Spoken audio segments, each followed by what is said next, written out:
Bonjour et bienvenue à tous. Vous êtes bel et bien sur votre chaîne d'information préférée, Actualité africaine. L'information nous place au sommet du monde et nous avons pour préoccupation majeure de vous informer non seulement sur l'actualité à l'échelle continentale, mais aussi mondiale. Alors, si vous êtes nouveau sur la chaîne, pensez à vous abonner.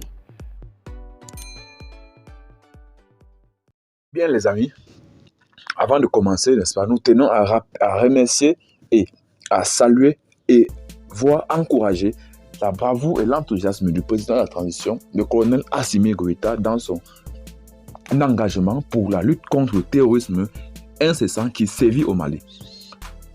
De ce fait donc, nombreuses, n'est-ce pas, ont été ou sont ces efforts-là menés ou actions menées par les forces armées maliennes connues sous l'acronyme FAMA pour lutter et bannir, éradiquer la crise, n'est-ce pas, terroriste qui sévit au Mali. Ce qui donc, n'est-ce pas, fait l'ossature de notre balade informationnelle ce matin est cette information-là selon laquelle l'envoyé américain pour les affaires d'otages serait reçu au Mali par le président de la transition, le colonel Assimi Goïta. Roger Carstens a évoqué avec le colonel Assimi Goïta la question des otages américains détenus dans le Sahel. En effet, le président de la transition au Mali, le colonel Assimi Goïta, a reçu en audience l'envoyé spécial du président américain chargé des questions d'otages. Roger Carstens a indiqué ce mardi par la présidence du Mali dans un communiqué.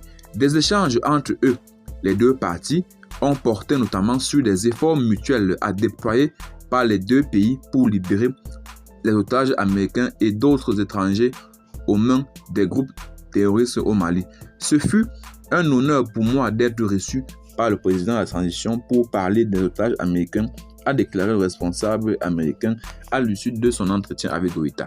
Selon le communiqué de la présidence du Mali, la délégation américaine a trouvé que le président de la transition est dans de bonnes dispositions pour aider des otages de toute nationalité, ajoutant que Carstens a remercié le chef d'État malien pour tous les efforts qu'il déploie pour la libération des otages. Le colonel Assimi Goïta a de son côté salué l'engagement des États-Unis dans la lutte contre le terrorisme, affirmant que la situation est complexe. Pour cela, nous devons avoir une coordination de qualité.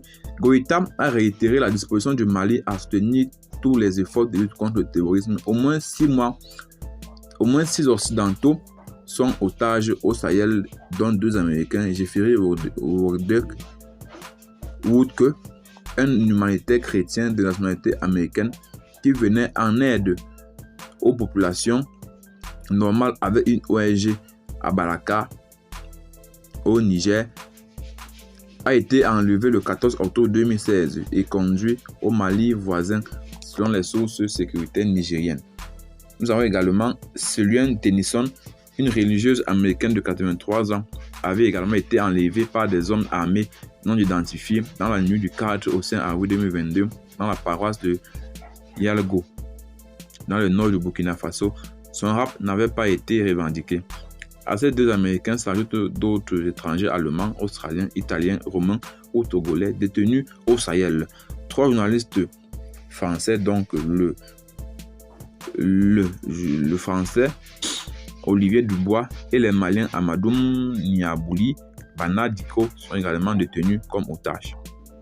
L'Allemand Jörg Lange, qui travaillait pour une ONG, avait également été enlevé le 11 avril 2018 dans l'ouest du Niger et emmené vers le nord, non loin de la frontière du Mali. Arthur Kenneth Elliott, un Australien âgé de 82 ans et chirurgien de profession, avait été kidnappé au Burkina Faso le 17 janvier 2016 avec son épouse Jocelyne, un rap revendiqué par le groupe djihadiste Ansar Dine. Au mois de mai, le couple italien et les enfants et un Togolais avaient été, n'est-ce pas, enlevés. Alors, notons donc que nombreux sont ces différentes familles ou personnes qui ont été, n'est-ce pas, kidnappées, voire enlevées par les forces terroristes. De ce fait donc que nombreuses sont les efforts menés par le Mali, notamment le président Assimi Goïta pour leur libération. Alors, saluons donc, n'est-ce pas, cette initiative prise par l'ambassadeur ou le représentant de l'Amérique qui, n'est-ce pas, s'est déployé au Mali pour, n'est-ce pas, en savoir plus dans cette situation qui suscite beaucoup de remous. Alors, nous vous remercions donc d'avoir écouté Actualité africaine et nous vous prions de vous abonner et surtout de partager la vidéo.